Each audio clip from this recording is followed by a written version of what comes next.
Setting up your site languages.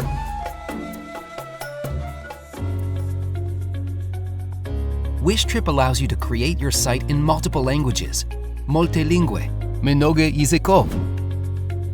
Start by selecting your primary language. Then use the Add Language button to add as many languages as you want.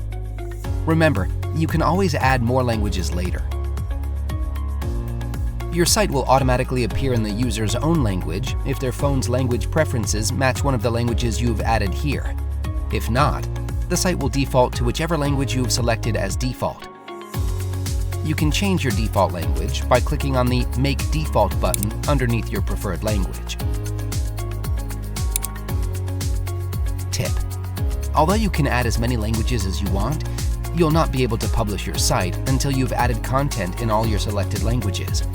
To avoid delays, we'd recommend starting with one language and adding more later. If you want to remove a language you've already created, click on the Delete icon. Just remember, if you delete a language, all the content you've entered in that language will disappear forever.